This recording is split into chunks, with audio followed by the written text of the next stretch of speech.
Humaira dari Prodi Pendidikan Biologi Fakultas MIPA Universitas Negeri Makassar, Kota Makassar, Sulawesi Selatan. Merdeka Belajar Kampus Merdeka merupakan kebijakan Menteri Pendidikan dan Kebudayaan yang bertujuan mendorong mahasiswa untuk menguasai berbagai keilmuan yang berguna untuk memasuki dunia kerja. Kampus Merdeka merupakan kebijakan yang diluncurkan pada tanggal 24 Januari 2020 dengan paket kebijakan sebagai pondasinya. Melalui kebijakan Kampus Merdeka, Mendikbud Nadiem Makarim ingin melakukan kerjasama antara universitas dengan berbagai pihak di luar universitas untuk menciptakan prodi-prodi baru. Adanya konsep belajar merdeka tentunya bertujuan untuk memberikan keleluasaan kepada mahasiswa untuk belajar di luar kampus. Konsep tersebut terus dikembangkan oleh Kemendikbud sebagai upaya untuk mendapatkan calon pemimpin masa depan yang berkualitas. Pandemi COVID-19 mengubah seluruh sendi kehidupan, terutama dalam hal pembelajaran. Kami, para mahasiswa dari perguruan tinggi, merasa terpanggil untuk membantu jalannya proses pembelajaran yang dilakukan di luar sekolah secara formal. Mengajar dari rumah yang kami jalankan ini menjawab keresahan orang tua maupun siswa yang kurang bisa beradaptasi dengan pembelajaran jarak jauh atau PJJ. Mengajar dari rumah mensinergikan potensi mahasiswa Indonesia yang peduli terhadap tingkat pendidikan, terutama metode pembelajaran yang efektif selama pandemi COVID-19. Melihat para orang tua banyak kesulitan dalam menghadapi anak-anak mereka yang melakukan pembelajaran jarak jauh. Orang tua yang harus menjadi guru pengganti secara tiba-tiba karena pandemi COVID-19 tentu sangat tidak mudah. Terlebih kepada orang tua yang harus bekerja di luar rumah meskipun di saat pandemi, sehingga kurangnya perhatian terhadap si anak dalam proses pembelajaran yang dapat mengurangi keefektifan belajar si anak. Tidak semua orang tua dapat memahami apa yang sedang dipelajari si anak, dan tidak semua juga orang tua mampu mengatasi dan mengawal dari awal sampai akhir dari proses pembelajaran si anak.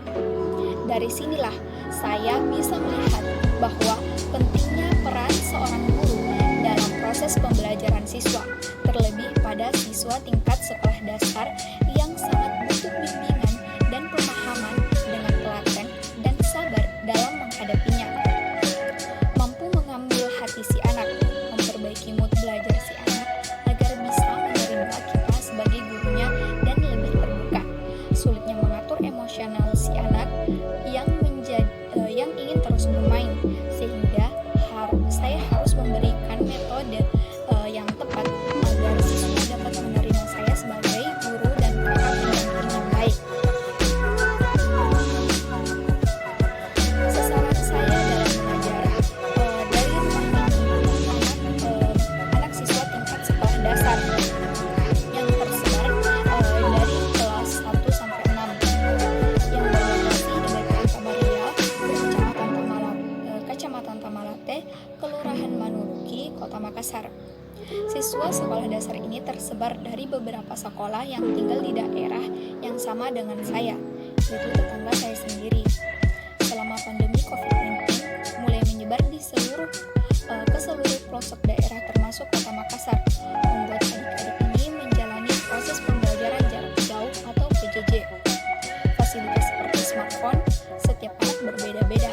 Tingkat perhatian orang tua terhadap proses pembelajaran anak pun juga berbeda-beda. Tingkat cepat tanggap si anak juga berbeda, sehingga pembelajaran berlangsung kurang efektif. Jiwa anak yang terus ingin bermain tanpa ada paksaan dan pendampingan khusus dari orang tua membuat anak lupa belajar dan mengerjakan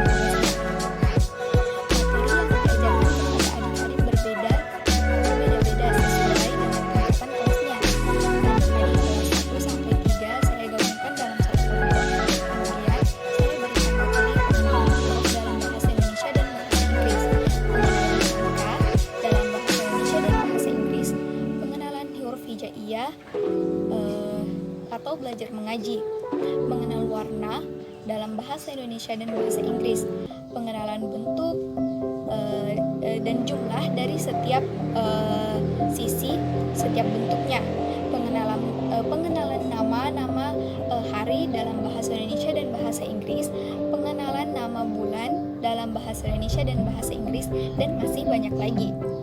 Pada kelas 4 sampai 6 saya satukan dalam satu kelompok dan saya berikan materi penjumlahan, perkalian, pembagian, pengurangan, dan membuat cerita pengalaman, membuat kalimat dalam bahasa Inggris, memberikan dasar-dasar dalam bahasa Inggris, dan pembelajaran agama seperti rukun Islam, rukun iman, dan menghafal doa-doa dan surah pendek. Setiap pertemuan saya awali dengan membaca doa sebelum belajar. Lalu saya membagi kelompok sesuai dengan tingkatan kelasnya masing-masing. Seperti dalam satu kelompok itu di dalamnya terdapat kelas 1 sampai 3 dan kelompok yang satunya lagi terdapat kelas 4 sampai 6. Nah, setelah dibagi dalam beberapa kelompok, saya mulai bertanya kepada adik-adik apakah di antara mereka ada yang mempunyai tugas dari guru mereka. Nah, jika ada, maka saya akan menjelaskan materi tersebut dan mengarahkannya dalam mengerjakan tugas-tugas mereka. Namun jika tidak ada, maka saya akan bertanya kepada adik-adik mereka ingin belajar apa. Metode ini saya lakukan agar mereka bisa belajar dengan ikhlas tanpa paksaan dan dapat menerima materi dengan baik nantinya. Sebelum kami mengajari adik-adik, banyak dari mereka yang belum menghafal angka dan huruf dalam bahasa Inggris, tetapi alhamdulillah setelah saya memberikan pembelajaran kepada adik-adik, mereka menjadi paham dan hafal dengan baik. Begitupun pelajaran yang lainnya.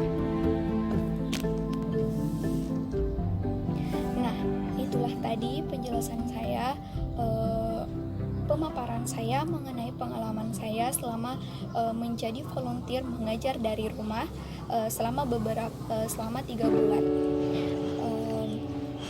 Kurang lebihnya mohon dimaafkan. Semoga bermanfaat untuk teman-teman sekalian dan semoga ini menjadi pengalaman yang baik untuk saya